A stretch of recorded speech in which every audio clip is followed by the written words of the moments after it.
ఈరోజు మహబూబ్నగర్ జిల్లా DCCBకి సంబంధించి రాష్ట్ర ప్రభుత్వం మాకు అంటే మా పదవీ కాలాన్ని మళ్ళీ ఒక 6 నెలల కాలం పొడిగించినందుకు ముఖ్యమంత్రి శ్రీ రేవంత్ రెడ్డి గారికి మరియు ఈ శాఖకు సంబంధించిన మంత్రులు శ్రీ తుమ్మల నాగేశ్వరరావు గారికి, డిప్యూటీ సీఎం బట్టి విక్రమార్క గారికి, మా పార్లమెంట్ సభ్యులు మల్లు రవి గారికి, తర్వాత మన జిల్లా మంత్రివర్యులు మా నాయకులు జూపల్లి కృష్ణారావు గారికి, ఇదే జిల్లాలో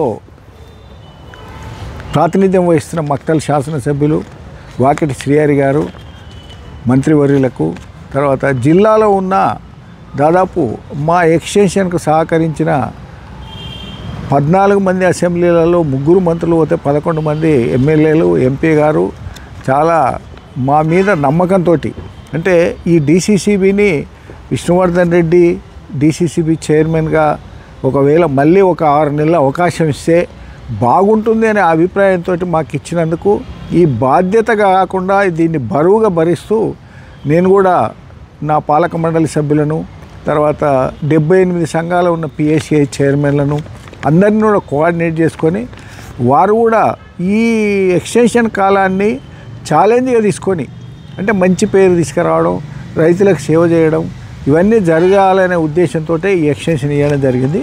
ఈ ఎక్స్టెన్షన్ ఇవ్వడం వల్ల కూడా ఏమవుతుందంటే కొంత మంచి జరుగుతుందనే ఉద్దేశంతో ప్రభుత్వం కూడా, ఎందుకంటే ఇప్పుడు కొత్తగా ఈ ఎక్స్టెన్షన్ ఆపేసి ఇప్పుడు ఉన్న స్థానిక సంస్థల ఎన్నికలు ఉన్నాయి. స్థానిక సంస్థల ఎన్నికలలో మళ్ళీ డిస్టర్బెన్స్ ఎందుకు, ఈ ఒక్క 6 నెలలు పెంచితే స్థానిక సంస్థల ఎన్నికలు అయిపోతాయి. అవి అయిపోయే లోపల ఇప్పుడున్న సింగిల్ విండో అధ్యక్షులు కూడా దాదాపు అందరూ కూడా కాంగ్రెస్ పార్టీ లాయల్గా పనిచేయాలి, కాంగ్రెస్ పార్టీ అభ్యర్థులను గెలిపించాలనే ఉద్దేశంతో వాళ్ళు కూడా సీఎం గారు మాకు దిశానిర్దేశం చేయడం జరిగింది. కాబట్టి ప్రతి నియోజకవర్గంలో ఉన్న సింగిల్ విండో అధ్యక్షులను, ఎంపీ గారిని, తర్వాత స్థానిక శాసనసభ్యులను కలుపుకొని నేను నా బాధ్యత ఏంటంటే ఈ నెల కాలంలో ఈ సింగిల్ విండో అధ్యక్షులను ఎమ్మెల్యేతో కోఆర్డినేట్ చేసి అందరు సింగిల్ విండో అధ్యక్షులు కూడా కాంగ్రెస్ పార్టీకి లాయల్గా పనిచేయడం కోసమే మేము ప్రయత్నం చేస్తున్నాం. తప్పకుండా అష్యూరెన్స్ కూడా నేను ఇస్తున్నా. ఎందుకంటే మెజార్టీ 90% అబోవ్ PSCI చైర్మన్లు ఈరోజు వ్యక్తిగతంగా అనుకోండి, తర్వాత రేవంత్ రెడ్డి నాయకత్వాన్ని అనుకోండి, స్థానిక శాసనసభ్యుల నాయకత్వాన్ని అనుకోండి, స్థానిక మంత్రుల నాయకత్వాన్ని కూడా బలపరిచే విధంగా పనిచేస్తున్నారు. కాబట్టి వారిని ఒకే తాటి మీదకి తీసుకొచ్చి తప్పకుండా మేము రేవంత్ రెడ్డి గారి ఆశయాలను, తుమ్మల నాగేశ్వరరావు గారు ఇచ్చిన మాకు హామీలను తప్పకుండా నెరవేరుస్తామని చెప్పి ఆశిస్తున్నాం. తర్వాత ఈ పొడిగింపు ప్రధాన కారణాలు ఏంటంటే రైతులకు ఇప్పుడు ఆగస్ట్ ఇప్పుడు మళ్ళీ లోన్స్ ఇచ్చే కాలము, రికవరీ చేసే కాలం కాబట్టి ప్రభుత్వం కూడా ఏం ఆలోచించిందంటే గవర్నమెంట్ కానీ లేకపోతే మంత్రులు కానీ ఆలోచన చేసేదంటే ఇప్పుడు డిస్టర్బ్ చేస్తే PSCSలను మళ్ళీ కొంత వెనక్కి పడిపోతుంది, లోనింగ్ ఆగిపోతుంది. అందుకోసం వీళ్ళని ఇట్లే కంటిన్యూ చేసి ఒక 6 నెలల తర్వాత ఆలోచిద్దామనే ఉద్దేశంతో నిన్న జీవో రిలీజ్ చేయడం జరిగింది. కాబట్టి రాష్ట్ర ప్రభుత్వానికి, తర్వాత క్యాబినెట్ మంత్రులందరూ కూడా తెలంగాణ రాష్ట్రం అందరూ, ఒక్క మహబూబ్నగరే కాదు తెలంగాణ రాష్ట్రం అంతటా కూడా అన్ని 9 DCCBలు 900 పైచీలకు సంఘాలను కూడా మళ్ళీ 6 నెలల పాలన పొడిగించారు. దాన్ని దృష్టిలో పెట్టుకొని అందరూ 9 రాష్ట్రంలో ఉన్న ప్రతి సింగిల్ విండో అధ్యక్షుడు, ప్రతి DCCB చైర్మన్ కూడా ముఖ్యమంత్రికి, వ్యవసాయ శాఖ మంత్రికి, సహకార వ్యవసాయ శాఖ మంత్రికి రుణపడి ఉండే విధంగా పనిచేయాలని చెప్పి నేను కోరుతున్నాను. ఈ వ్యవస్థాపక నాయకత్వం అనేది ఏంటంటే ఇది 106 సంవత్సరాల చరిత్ర కలిగిన ఈ DCC బ్యాంకు ఎన్నో ఒడిదుడుకులు, ఎన్నో అపజయాలు, జయాలతోటి కూడుకొని, అవినీతి అక్రమాలతో కూడుకొని అవన్నిటిని బయటపడేసుకొని ఈరోజు ఒక DCCB ఒక గౌరవమైన స్థానానికి రాగలిగింది. అంటే ఇది ఆ గతంలో పనిచేసిన అందరు చైర్మన్లు కూడా చాలా మంచిగా పనిచేసారు. నేను మొన్నటి వరకు పనిచేసిన నిజాం పాషా కానీ, వెంకటయ్య కానీ, బూరి వెంకటరామరెడ్డి కానీ, వీరారెడ్డి గారు కానీ, తర్వాత అందం గోపాలరెడ్డి గారు కానీ వాళ్ళంతా చాలా పెద్ద మనుషులు. వాళ్ళ అడుగుజాడల్లోనే మేము నడుచుకుంటూ నా 1 ఇయర్ కాలం కంప్లీట్ చేసుకోవడం జరిగింది. 1.5 ఇయర్ నేను ఆగస్టు 23 నాడు నేను చైర్మన్గా చార్జ్ తీసుకున్నా. ఇంకా ఆగస్టు 15 ఈరోజు జెండా ఎగిరేయడం జరిగింది.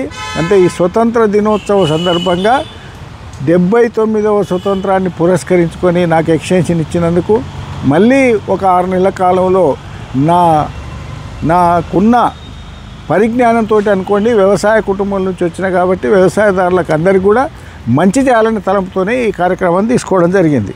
నాకు ఇది అంటే మామూలుగా కూడా డీసీసీబీలో ఇప్పుడు కొన్ని సవాళ్ళు ఉన్నాయి.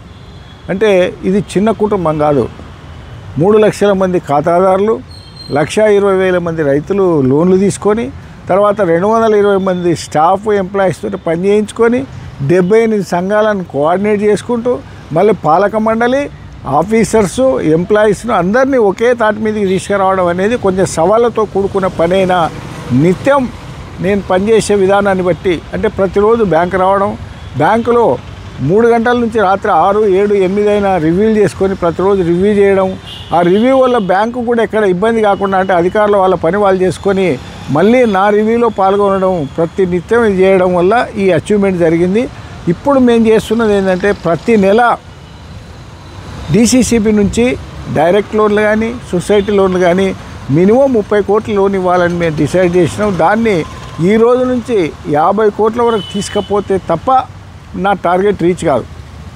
అందుకోసం 50 కోట్లు కంపల్సరీ మళ్ళీ పెంచుతాం. ఆగస్టు నుంచి ఈరోజే అధికారులకు కూడా దిశానిర్దేశం చేయడం జరిగింది. వాళ్ళు కూడా ఏంటంటే 50 కోట్లు అయితే ఈ నుంచి మళ్ళీ ఇంకో మనకి 8 నెలల కాల పరిమితి ఉంది. ఒక 6 నెలల ఇప్పుడు ఆగస్టు వరకు అయిపోయింది.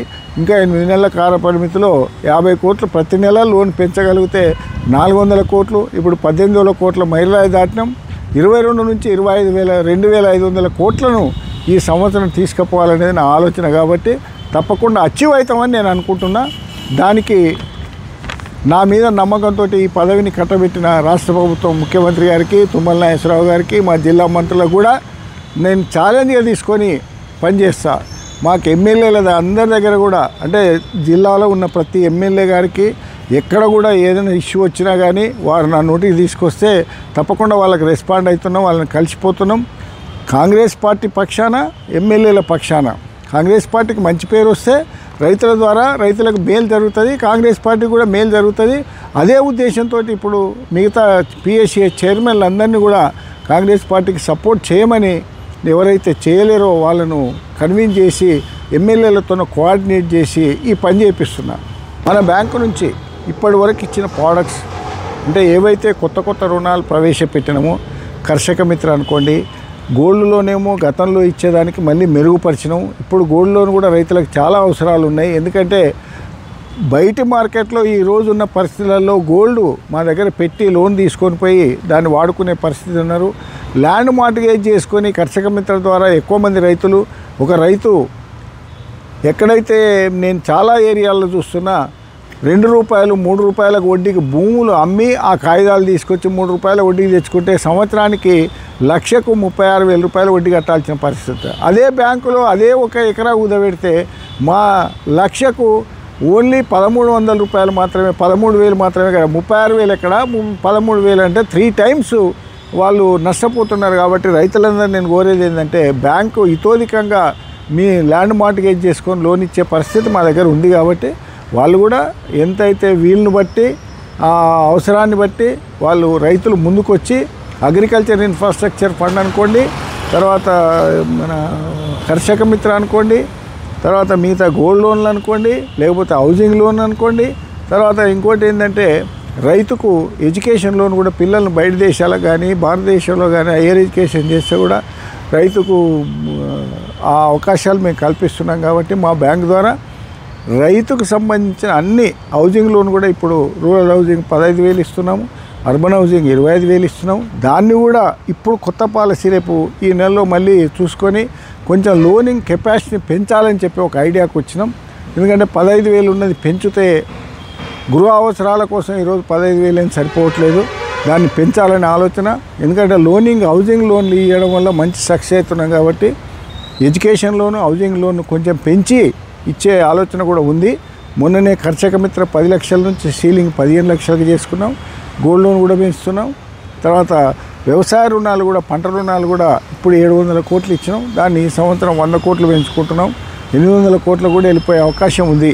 అందుకోసం లోన్ల విషయంలో బ్యాంకును ముందుకు తీసుకుపోవాలి అంటే ఖచ్చితంగా ఈ కొత్త ప్రోడక్ట్స్ తీసుకొచ్చి కమర్షియల్గా కూడా ఈసారి బ్యాంకుల ద్వారా కమర్షియల్ లోన్లు ఇవ్వడానికి కూడా ఒక ప్లాన్ తయారు చేస్తున్నాం.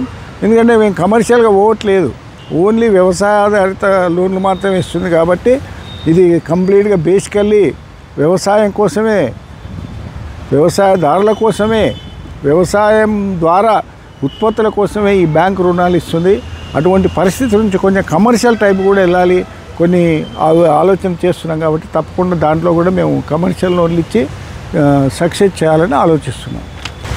నేను ఒక వ్యవసాయ కుటుంబం నుంచి వచ్చిన కాబట్టి వ్యవసాయ కుటుంబం నుంచి వచ్చినోనికి వ్యవసాయ ఆధారిత బ్యాంక్ ఇది కాబట్టి నాకు మొదటి నుంచి కూడా వ్యవసాయం అంటే చాలా ఇష్టం. అందుకోసం నేను ఈ డీసీసీ బ్యాంక్ చైర్మన్ కావడం చాలా తృప్తికరంగా ఉంది. ఇంకా నాకు ఇంతకంటే ఎక్కువ పదవులు వస్తావా రావా తెలియదు, కానీ ఈ పదవిలో అయితే నేను తృప్తికరంగా ఉన్నా. సర్వీస్ కూడా ఖచ్చితంగా చేస్తున్నాం. రైతులకు సాయం చేసే అవకాశాన్ని కూడా మేము కల్పిస్తున్నాం. అందుకోసం నేనైతే ఈ డీసీసీబీ చైర్మన్గా నా పాలక మండలి సభ్యులకు కానీ మా చైర్మన్లకు కానీ మా స్టాఫ్కి అందరికీ ఒకటే కృతజ్ఞత అంటే ఏది చెప్పినా ఈ ఒకే మాట మీద అందరూ పనిచేస్తున్నారు కాబట్టి కుటుంబం అన్న తర్వాత లొసుగులు ఉండొచ్చు, తర్వాత చిన్న ఏమైనా తప్పులు జరిగినా సర్దిద్దుకొని ముందుకెళ్తున్నాం. తప్పకుండా ఈ డీసీసీ బ్యాంకు భవిష్యత్తులో మంచి బ్యాంక్ తీర్చిదిద్దాలనేది నా జీవితాశయం. అది నేను పదవిలో ఉన్నంత కాలం తప్పకుండా చేస్తా. తర్వాత ఈ బ్యాంకు 100 సంవత్సరాల చరిత్రలో కూడా చాలామంది చైర్మన్లు వచ్చిపోయినారు. నేనే చివరి చైర్మన్ కాదు, నేనే మొదటి చైర్మన్ కాదు. నా తర్వాత కూడా యువకులు కానీ మిగతా రాజకీయ నాయకులు కానీ ఎవరైనా ఇది, ఎందుకంటే ఈ చైర్మన్ అనేది ప్యూర్లీ పొలిటికల్గా ప్రభుత్వం నియమించింది కాదు, పాలక మండలి రైతులు ఎన్నుకోబడ్డ సొసైటీల నుంచి గెలిచి వస్తున్నాం కాబట్టి వచ్చే వాళ్ళకు కూడా రేపు రాబోయే తరానికి కూడా రేపు రాబోయే ప్రెసిడెంట్లకు కూడా నా విన్నపం ఏంటంటే ఎక్కడ కూడా రైతులకు ఎంత వీలైనంత మేరకు సాయం చేయడానికే ప్రయత్నం చేయాలి తప్ప వాళ్ళ పుట్టగొట్టడానికో వాళ్ళని ఇబ్బంది పెట్టడానికో ప్రయత్నం చేయొద్దని నేను ముందు తరాల వరకు చెప్పడం. అదే దృష్టిలో పెట్టుకొని ఈరోజు క్రాప్ లోను ఏదైతే మనకు పంట రుణాలు ఇచ్చిన తర్వాత ఇంట్రెస్ట్ సబ్వెన్షన్ మనకు చాలా తక్కువ వస్తుందనే ఉద్దేశంతో ఈసారి సొసైటీల ద్వారా రెన్యువల్స్ పెంచి ఎక్కడ కూడా దాన్ని ఇబ్బంది కాకుండా ఇన్బ్యాలెన్స్ని ఎట్లా తగ్గించుకోవాలి, ఇన్బ్యాలెన్స్ని కూడా తగ్గిస్తున్నాము. తర్వాత లోనింగ్ కూడా బాగా పెంచుతున్నాము. తర్వాత ఈ క్రాప్ లోన్ల వల్ల ఇంట్రెస్ట్ సబ్వెన్షన్ ప్రభుత్వం నుంచి వచ్చే 3% కూడా ప్రతి రైతు వాడుకోవాలనే ఉద్దేశంతో నేను ఈ పని చేస్తున్నా కాబట్టి భవిష్యత్ తరాలకు అది తప్పకుండా ఉపయోగపడుతుంది అనే ఉద్దేశం. ఈ స్ట్రీమ్ లైన్ చేసిన ఈ పాలసీలన్నింటినీ కూడా వచ్చే పాలక మండలి కానీ వచ్చే అధ్యక్షులకు కానీ ఇదే తరహా పనిచేయాలని చెప్పి వాళ్ళు కూడా కోరుకోవడం జరిగింది. ఈ పదవి కాలాన్ని పొడిగించుకోవడంలో మాత్రం ప్రభుత్వం మా మీద ఉన్న ఒక బాధ్యత, మా మీద అదనం బాధ్యత పెట్టిండ్రు. మీకు 6 నెలలు పొడిగిస్తున్నాము, 6 నెలల లోపల మీరు మంచి చేయాలి ఇంకా. ఎందుకంటే ఇప్పుడు ఎలక్షన్స్ పెట్టే స్థాయిలో ప్రస్తుతం స్థానిక సంస్థల ఎన్నికలు అయిపోయిన తర్వాతనే సహకార ఎన్నికలు వస్తాయి కాబట్టి ఆ లోపల మీరు చేయండి అని చెప్పి మళ్ళీ ఒక రేవంత్ రెడ్డి గారు, తుమ్మల నాగేశ్వరరావు గారు, మా మంత్రులు, మంత్రివర్గం, మొత్తం ఎమ్మెల్యేలు, తెలంగాణ రాష్ట్రంలో కాంగ్రెస్ పార్టీ ప్రభుత్వం, కాంగ్రెస్ పార్టీ ద్వారా ఏర్పడ్డ ఈ ప్రభుత్వం నాయకత్వం వహిస్తున్న పెద్దలందరికీ కూడా మాకు ఎక్స్టెన్షన్ ఇచ్చినందుకు వాళ్ళందరికీ కూడా నా హృదయపూర్వక కృతజ్ఞతలు.